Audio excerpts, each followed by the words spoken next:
How you guys doing, man? Welcome back to the channel here. Welcome back to the show. Welcome back to the corner. I'm your boy BP, your boy Ryan Harsh right here. We are getting ready to talk about this week of wrestling. You got NXT that is happening Tuesday, and then you got Wednesday night fantastic wrestling. Isn't that what it's called? It should be called the best wrestling alliance ever. Oh, it's AEW. I'm sorry, AEW. Dynamite. Anyway, we're going to talk about NXT first, because that did happen first. Dakota Kai versus Mercedes Martinez. This match right here, of course, Dakota Kai wanted to take out Mercedes Martinez because Mercedes wants to go after her partner, the new NXT Women's Champion, Raquel Gonzalez. And Raquel put an early stop to this because she interfered in the match. Yeah. So, of course, Mercedes didn't win. But I think, I've always liked Dakota Kai as a heel. But I think Mercedes, I can't get behind Mercedes Martinez, dude. I'm not a big fan of hers. I don't know why. She looks weird. Yeah. I'm not going to say she looks weird, but she's, No, I I don't got know. you. Yeah. I got you. What do you think about that, man? I think, Go ahead. no, I was just going to say, man, I think if the match should take place, I'm definitely taking Gonzalez over Raquel. Or over, I'm sorry, that is Gonzalez. I'm taking Raquel Gonzalez over Martinez, but go ahead. I think she would have had a better reception if she didn't get pushed and then stopped and then taken the Raw for that horrible retribution thing, then leave and come back. Like there's too much of her being on TV, off TV, on TV, off. So I think her momentum got stopped before she could even really do anything. Mo is no joke. They never had anything for her. One of those things where they tried anything to get her on TV. I agree with that. Absolutely. And I don't think she's going to be the one to. I think they're going to let Raquel. I think they're going to let her hold that belt for a little while. So I don't think she's giving it up anytime soon. I don't think Martinez would be the one to take that belt off for Raquel at all. If anybody, I don't even know if they got anybody in NXT yet right now that I can see. Besides Io, maybe, I don't know. There might be a few women superstars that might give Raquel a good match. I don't know. Yeah, because they do, WWE does, NXT does got the better women roster, I should say. But, we'll see what happens. I don't know. Next up, man. We called it fantastic segment of his boy Cameron Grimes taking someone to the moon. Well, Mr. Ted DiBiase showed his face this week on NXT, and it was fucking funny, dude. You guys didn't watch this segment, and it was great. Yeah. The $1 Million Man makes his return. Cameron Grimes, Ted DiBiase, all over a watch. If you guys didn't see it, man, of course Cameron Grimes shows up at a jewelry shop. I think he wants the guy to make him a custom watch. Yeah. And towards the end there, I don't think it was a custom watch. I think it was the most expensive watch he got. That's they what had it was in the place. And of course, towards the end there, $1 Million Man shows up and says, "But you ain't got $1 million watch." And it pissed old Grimes off. It's going to be interesting to see where they go with this. Now, they can go a few ways with this. I don't see Teddy DiBiase coming back to do a match against Cameron Grimes. They could actually make Teddy DiBiase and Cameron Grimes as manager. That would be fantastic, dude. I think that'd be great. Yeah. Or have another high-priced client. He could manage somebody else. You go against Grimes. Yeah. That's true. have him show up on NXT and have Grimes threaten to beat him down, and then somebody come out and Virgil. Change that. Yeah. That's what they need. Yeah, I know, right? More people from the past. But that was great, dude. I love the segment. I'm glad to see how Ted DiBiase is doing really good. He's looking great for being a old timer. Pretty good. Next up, we had Ciampa and Timothy Thatcher come out to interrupt GYV because GYV is talking about wanting a match to go against MSK for the NXT championships. And Ciampa and Thatcher said, you know what, they're about to put a stop to this. Just totally stop it right there in the tracks. Toothless Timmy. Toothless Timmy. He kept calling him. That was funny. I thought it was funny. So, I mean, give us your thoughts, man. You think Timothy Thatcher and old Ciampa can take out GYV and maybe take them out of the title picture? They could be number one contenders for MSK. But I'm thinking, man, you got the boys Phantasmo too in there. You got a lot of tag teams in NXT that's vying for MSK's tag team championships. It'll be interesting to see where they go with that. Next up, we had, of course, Tony Storm had a match against some girl named Ramir. Looked like a rookie superstar. But it didn't go well for Tony, man. That was kind of shocking to see rookie Ramir. It was because right when it started and she was winning. I usually always write who wins and who loses, so I know. And I wrote down that Tony Storm was going to win. That's what I did. I looked up and she lost. I thought, what in the world? But it was a distraction from Zoe Stark. Yeah. Who did it. That's funny that he said I didn't see it coming. Usually, I do the same stuff that you did. Usually, I say, "Oh, okay, well, they're going against nobody." I'm just going to say, "Oh, you're already automatically won. Yeah. We know who's going to win this match." Yeah. But no, that is not the case. Then sometimes we're wrong. Sometimes we get surprised, and that's pretty funny. He said that, brought that up.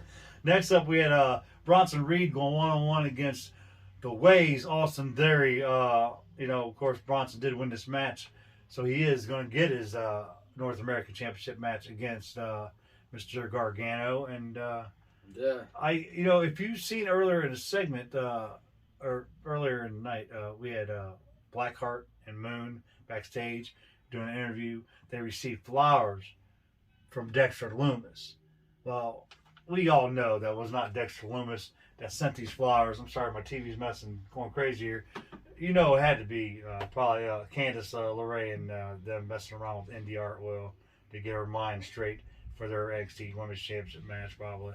Yeah. Get pissed off. I bet you that's what it was. Probably. Because there's no way Dexter would send flowers to, Moon and, Hartwell or Blackheart.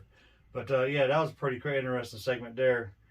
But Bronson Reed is now your new number one contender for North American Championship, so we have to see where that goes. Speaking of that match, Dexter made an appearance in that match. Yes, he did. So, yep. He did make an appearance in that match. Trying to get Indy's attention. But it seemed like Indy was kind of pissed off because of the whole flower thing. So evidently... Oh, she was. Yeah. So she was. So evidently Candice's plan had worked. So we'll see. We'll have to see where it goes from there. I'm thinking Hartwell might find out. Or I'm sorry, Indy Hartwell. Yeah, we'll find out exactly the truth, and that might bring some dissension between LeRae and Hartwell. So I don't know what's going to happen there. Maybe Johnny Gargano and Bronson Reed can have a panties on a pole match. I don't know. Take it back take it way back to the WWE days. Anyway, Imperium taking on Maverick and Mr. Killian Dane in your next match here. This match right here is pretty interesting to me because it showed the guy from Imperium. What's his name? The guy that's staying outside. I can never remember his name. The other guy. I always want to say Eli Wolf, but it's not. It's Wolf or Alexander Wolf. There you go. Thank you for bringing that up. Wolf. Got his last name. Yep. Wolf seemed to like he wanted to hit Mr. Killian Dane with a chair, but he decided against it. And it seems like there's a little dissension between some Imperium members there. If you noticed, I don't know if Wolf is got because I guess Dane used to be with Wolf. Remember back in the day, they used to be in the Insanity together. Yeah. So I think that's exactly why he put a stop to it. Another gimmick that they gave up on way too fast. And now Eric Young's doing good and over on Impact. So there you go. There you go. Now you're right. They put it in Nikki Cross. Oh man, wait till you hear the rumor shit about this crap. But anyway, that's the other show. Next up, we have, of course, Aaliyah. And one of the sweetest entrances. Sorry. Yeah, no, you're good. To cut you off. No, you're good. That entrance that they had. The Sandy entrance was. Yeah, I liked it. I liked the Sandy entrance. Pretty sweet. I thought it was great. Every time they came in the ring, man, I thought it was fantastic. I was excited as him. See, if you would have did a match with the Wyatt family, whoever you put in Against the Sandy? against them. Oh, man, that would have been great. You're right. All right. Vince has lost touch, though. I think Vince lost touch a long time ago after that. Oh. Anyway, your next match is Aaliyah and Jesse Karma from the Robert Stone brand. Yeah. Taking on Moon and Blackheart. And, of course, Indy and LeRae got involved in this This is match. why I said she was so ticked. She came up. Man, they beat these girls. And remember they took them over to the because they were about to get flowers again before the match started. That crossed the line. There was no more flowers. LeRae. They were draped across the back of their heads. Oh man, LeRae really did a number on Indy Hartwell's mind. So this is gonna be interesting to see where it goes. But of course, the main event for this was your trios or 6-man tag match, if you want to say WWE. Phantasmo going against Kushida and your NXT Tag Champions MSK, with Phantasmo taking the victory here. Wow. Escobar up to his old dirty tricks. What do you think about your boys here in the main event? It was a good match. I'll give them that. Yeah. Disappointed that they won. Yeah. But it was a good match. Yeah, it was. So that is your NXT show. I mean, it was all right. Some good spots, some not so good spots. There was a lot, and it kills me because I think they go on and off a week. A week there'll be a lot of backstage segments, right? And then the next week they'll cut them down and there'll be a lot more wrestling. This week I feel had a lot of more backstage segments and interviews. And there was actually wrestling. Yeah, maybe cut down on promos just a little bit. It was good to see Adam Cole on TV. Yeah, that's a good interview he had. But he of course didn't last long. He told it was really interesting because it was talking about his future, but I think as much as I don't want to see him move up because I think he's going to get ruined. Main roster. I think he's done almost everything you could do in NXT, in my opinion. I mean, you have to see what happens. I don't know what they're going to do. Right now, I don't see, unfortunately, even your boy Kyle, I don't see anybody beating Killian Cross. Absolutely not. For a little while, unless he wants to move up, and that's the only way they do it. I think that's the only way it's going to happen. Karrion Cross leaves. For Adam Cole to try and go after that belt, I think, like I said, or on a former rumor show, I'm thinking that I said maybe Karrion Cross would make a return or make his debut with the NXT title on the main roster to go against John Cena at SummerSlam and maybe end up giving up the NXT title. Making that going into tournament mode over in NXT. Maybe Adam Cole and them could fight for that. Should be. I still think he's got at least 2 more matches on NXT for the belt. I could see him facing. I could see him facing O'Reilly, which I think is what they're doing now. Yeah, I think we're going to set for that. And it was announced last week to counter AEW Blood and Guts. NXT, is trying to pull out all the stops. So Finn Balor's supposed to come back, and he's due a rematch. So, or is he going to take on Walter for NXT UK Championship? I don't know what's going on with that picture too. I have news about that. Yeah, but it's within your rumor show. So. Okay, so we'll get you back with that in a little bit. Stay tuned. Stay tuned for rumor show next show. Anyway, we're going to move right along to the All Elite Wrestling show. All Elite. Which is fantastic, and we're going to start off with the first match with your boy, Mr. Hangman Adam Page. Got his ass handed to him by Mr. Brian Cage. So Brian Cage and Hangman Adam Page and Taz went ballistic when Cage won this match, and but I gotta say this, man. I think Adam Page would have won this match if it hadn't been for the beginning of the match. Before the match even started, Team Taz came out there and jumped. Yeah. Page, man. Yeah, that powerbomb looked pretty nasty. Gruesome, right on the stage. I'm not gonna lie. Yeah. Yeah. Yeah. I was conflicted, not because I didn't want Cage to win, because I told you last week, I think he's a heck of an athlete, heck of a performer, Absolutely. and needs to start racking up wins and getting a push. I find it really weird that they pushed the Hangman, and he hasn't got a chance for the belt again. Not saying, unfortunately, I don't think he'd win, because I think they're setting Omega up for something bigger. But to have him lose, and then if you don't push Cage, then you just wasted two talents at once. So I'm hoping that's not what's going to happen. I'm really interested to see what they do. I have a feeling they're probably going to wrestle again. But I'm really interested to see what direction Cage goes in now. Because if he takes over the number one spot, then what are you going to do? Well, Hangman Adam Page is number one contender too right now. Yeah, he was. He probably is he don't still know now? yeah, that's what I'm saying. Maybe the rankings moving him up or down. I don't know. And Brian Cage is your FTW champion. Yeah, what the hell is that fucking mean? I don't understand. What is that shit? Can't ride a worthless title. That's kind of like Zack Ryder's Internet Championship, man. Yeah. Luckily for him, he actually got a real one, though. He actually became a champ at one point. Right. So. Seidel brothers, man, making their way to the ring to show up the Young Bucks in the second match. Man. But, of course, Matt and Nick, man, Dude. up to their old devious heel ways, boy. Up to the Bullet Club ways, Matt and Nick put a stop to the Seidel brothers. I'm telling you what, though, if Matt Seidel could stay off the top rope, that dude, especially in this match, I was on the edge of my seat. Yeah, that was a great match. They were pulling out even his brother Mike. All the stops. Yeah. To beat them, and I forget who said it was either JR or Tony said that this is why they brought Matt Seidel to AEW. Yeah.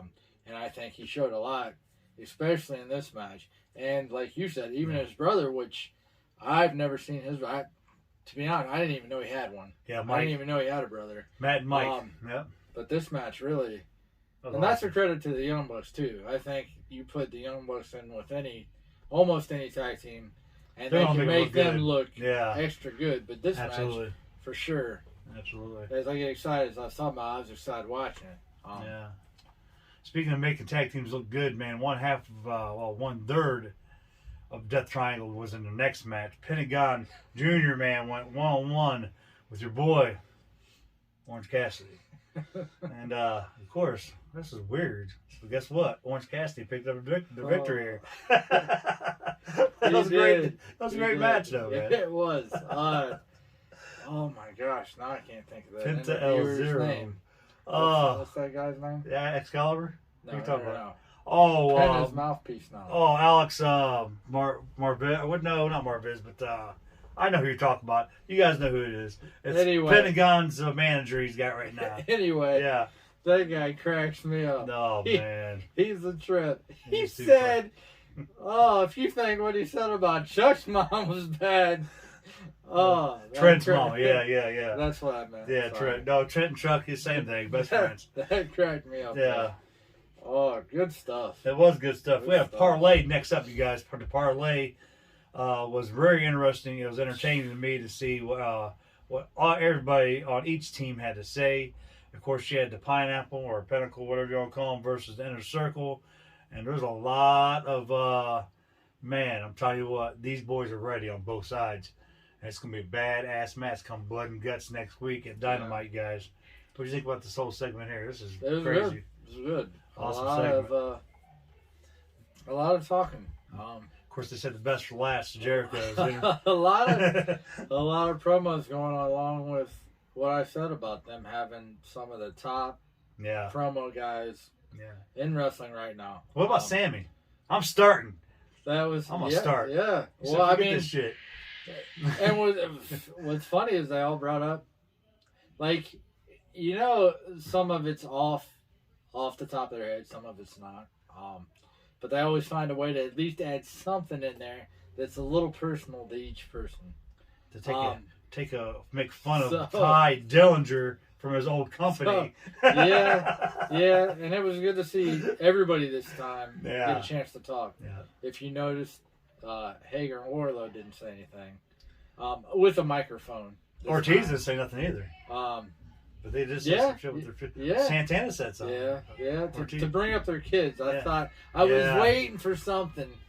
Santana. I was waiting for somebody He wanted to brawl, and I was really shocked Yeah. that nobody threw a punch. Yeah. I thought for sure it was going to break down. So I did too, actually. kudos to actually, I mean, for all setting up the tension Yeah. even more than you already did. for all 10 of those guys to stand in the ring together and not throw hands at that point in time with Tony Giovanni stuck in the middle of all of them.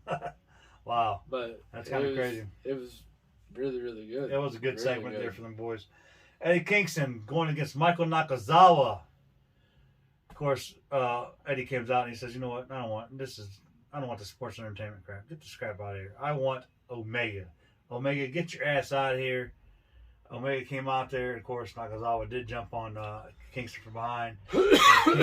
Kingston did make short work of Michael Nakazawa, which is actually going to set up a match with him and his partner Moxley versus Yeah. Omega and Michael Nakazawa. He almost broke his leg. He did too. He said, Almost. "You better give me a match, or we're going to break Omega's leg right here." Yeah. That would have been bad for him because he's Impact, TNT, AAA, AEW champions, all prospectively. He's got all these belts. Yeah, I thought it was interesting that he asked for a tag match and not a championship match. So I would like to see Eddie Kingston get a championship match. Yeah. That'd be interesting yeah, to see. I thought that's where he was going to go. I with did it, too, so. but you know, for That them was to a bring little Moxley into it, surprising. yeah. If they would have did that, then Moxley probably wouldn't have had nothing to do that night. Which he would is- have been out there. He would have been out there. But that's interesting that we brought that up because on the 12th of May, not next week, but the following week, your IGWP United States Championships on the line. John Moxley taking on, I think his name is Nato Nakagata or something like that. Yuji Nakagata. I don't know. But anyway, he's from New Japan. And and that's interesting. They're letting that championship's going to be defended on AEW. As a matter of fact, but not to stray away from the show right now. We'll get into that in a minute. My girl Chris Statlander again is back. She came back on the last pay-per-view. She had a match last week. She has a match this week. Orange Cassidy is out there with her. She's going against Penelope Cruz. Penelope Ford. Penelope Ford, and of course Chris Statlander did pick up the victory here. Chris Statlander is looking great, dude. I'm Yeah. sorry, and it's pretty cool. I mean, I don't know why they put her in a faction, but hey, if you want to put her in a faction, why not with best friends? Hell with it.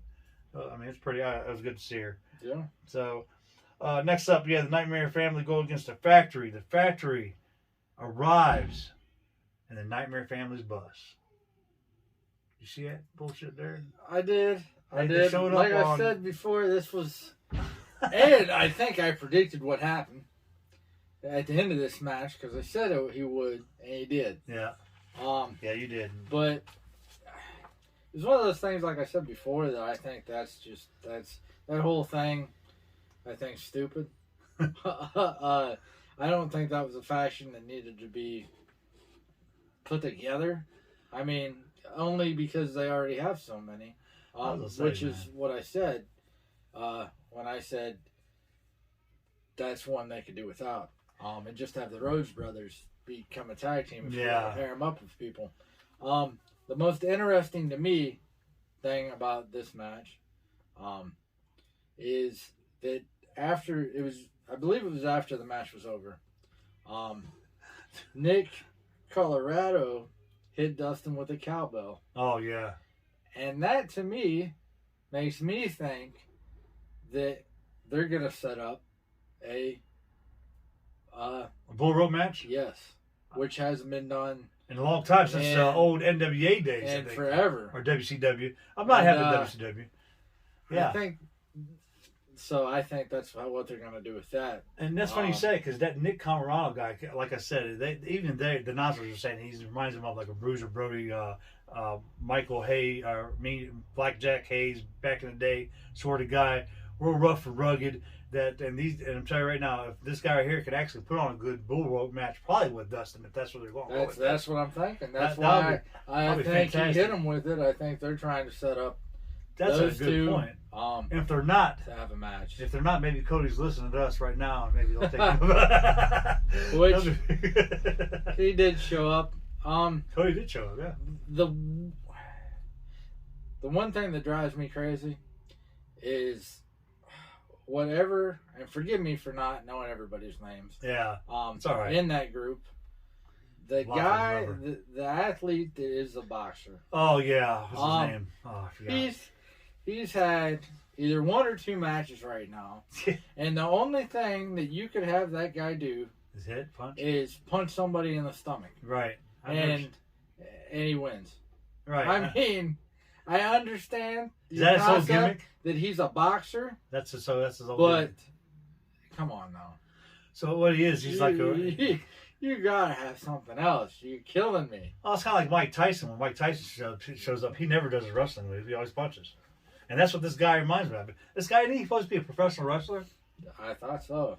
Is he a boxer or a wrestler? That's probably the most disappointing thing about that group. Right. I totally understand what you're saying about that. I totally agree. Cody Rhodes did show up. He came out the bus to confront a QT, and they went at it. Of course, the fans left the stands for this one because it was a big deal to see at the end Cody and QT end up on top of the Nightmare Family bus. That was a great way to end the show.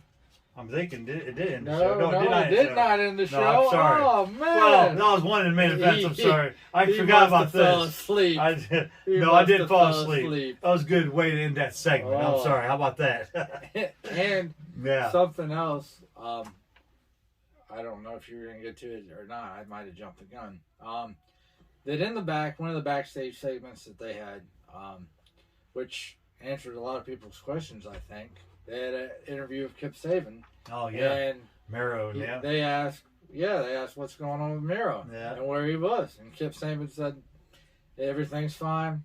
I'll go talk to him. Well, he went to talk to him, but he got the crap kicked out of him. Yeah, he got his ass, but Miro whooped his ass. I think the push that he wants, the single push that he wants, I think he's definitely not part of that best man program anymore. He's done with the whole best man program. Definitely, Miro's definitely going for singles competition. I think that to me, I thought that was pretty interesting. So this might actually set up a match between Miro and Kip Sabian, which I don't know why, because it'll be a squash match in my eyes. But I think Miro is definitely heading down the right direction. Maybe he might get the next TNT Championship title match. And now that is your final match for the evening. You had Darby Allin defending the TNT Championship against number 10 from the Dark Order.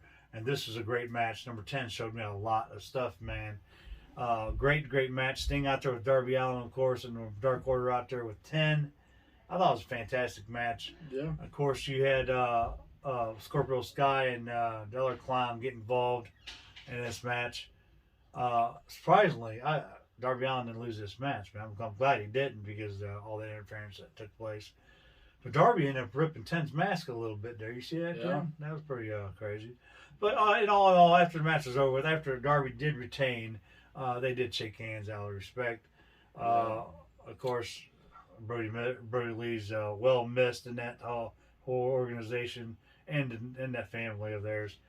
But yeah, Darby Allin picked up a victory. Your thoughts on this match, man? No, it was good. It was a really, really good match. I'm glad they let 10 kind of shine. In his own way. I mean, it gave him time to put on a show. He put on a good show. I think he's one of the members of the Dark Order that hasn't broke through yet. Yeah, hasn't really done much. Hasn't really said much or shown very much character, unlike almost everybody else. I think he's the only one that I don't know if it's because they have so many members of the Dark Order or what it is, but that's true. It was good that they gave him a shot to show what he could do. It was pretty cool here for of course, little Brody Lee Jr., -10 or -1. That was his name, -1. Yep. Brody Lee Jr. To see 10 because that 10 was his favorite wrestler that was in a Dark Order. As it's pretty cool that now they're giving 10 that little push to see what happens. Next up, we're going to talk about next week. Got a little card going on, of course, for Blood and Guts. Your Blood and Guts match will be the Pinnacle, Pineapple, whatever you want to call them, versus Inner Circle. Your thoughts on that match? Who you got? Yeah, I know you got Pineapple. It's all right. Tell the truth. Dude, I don't know. It's gonna be really, really interesting. I got Proud and Powerful taking over. Ortiz and of course Inner Circle for me. Yeah, that's hard to say. I right. can't tell you. I don't know. All right. I don't know. Kenny Omega, Mike Nakazawa going against Eddie Kingston, John Moxley. Another match here. Of course, I'm probably going to definitely pick Kingston and Moxley because I think Michael Nakazawa is probably going to be the one to get his ass whooped, not Omega. I mean, I feel that's where that's going to go. Yeah. But of course, you could have interference too, though. I don't even know if the match is going to get started. You don't think so? I think they're going to get jumped. So you think Omega's boys are going to come in there, Anderson and Gallows and Young Bucks? Now, whether they get jumped and they call whether they get jumped and it turns into a DQ and Omega runs away and they're beating the crap out of everybody else. Right. I could see that happen, but I don't even think it's going to be a match. Well, there you go. That's a good prediction there. Dr. Britt Baker is going to make an appearance. Of course, she's in a match next week. I'm not sure exactly who she's taking on. It just says she is going to be seeing action next week on the Blood and Guts card. Usually mean it's probably somebody you haven't heard of. Yeah, probably. Exactly. Then you got, of course, a tag team match here. Whoever wins this match here is going to get a title shot at next week's Dynamite against Young Bucks. But you got SCU, Jurassic Express, Varsity Blondes, and they claimed, and whichever tag team wins this match is going to go against the Young Bucks for the tag team titles on the 12th of May. What do you think about this?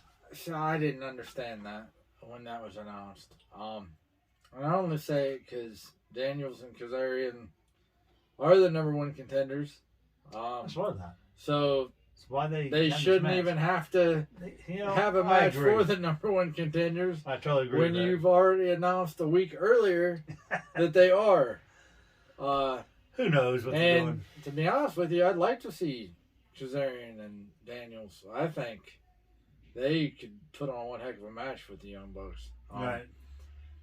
The worst thing about that, though, is that, of course, if Kazarian and Daniels lose, supposedly they said they're never going to tag again. So this actually might break them up and make them go into singles mode. Well, at least Kazarian, because I'm thinking Christopher Daniels might be coming to an end with his career pretty soon. He's been wrestling for a long time, man. So he might. So this might be set up something for him. So all in all, that doesn't make sense to me. Yeah. And of course, your next match is Cody versus QT Marshall. Let's see where that's going to go. But that's 5 matches right there. That's for next week, for right now. It could be more, it could be less. I don't know. It's not going to be less, but no, it's going to be probably more. I don't know. I think that's good. Yeah, right there. I think that's all you need. But also, don't forget about May 12th. Next week's Dynamite, not next week, but the following week, when you have the Young Bucks defend the tag titles against whichever team we just talked about, and the IGPW Championship, whatever, the IWGP United States Championship, is going to be defended against Yuji Nagata. John Moxley is going to be on the show defending it, and I'm pretty sure, I guarantee you they're going to have some nonsense going on with Omega or something going on. If you guys not see what happened on Impact Rebellion, with the Mr. Big Cass, XL Cass making his return now as W. Morsley, and he has signed a long-term contract with Impact Wrestling. So if that's the case, we could see maybe Kenny Omega's next opponent for the Impact TNT Championship, whatever. That would be interesting to see Mr. Big Cass whoop Omega's ass for his title. I don't know. Sami Callihan's got something to say about that, though. Yeah. He tweeted him and told him that he hoped that when he walks down the steps At AEW, he breaks his face. So we'll have to see what happens. But anyway, that is your NXT AEW review, you guys, for this week. Next show we're going to have here pretty soon. I'm going to get the rumor show out for you guys. But as always, like, comment, share, subscribe. Hit this little post notification button way up here so you can get all of me and Ryan's videos. If you got any questions, let us know. Any comments, let us know. We want to hear it. We'll try to answer all your questions. At Ryan Harsh over here on Facebook, me, The Corner, BP. Get us started, guys. We'll see you guys right back here on the next show, on the Rumor Show, until next week for NXT and AEW and Blood and Guts. See you next time right here on The Corner.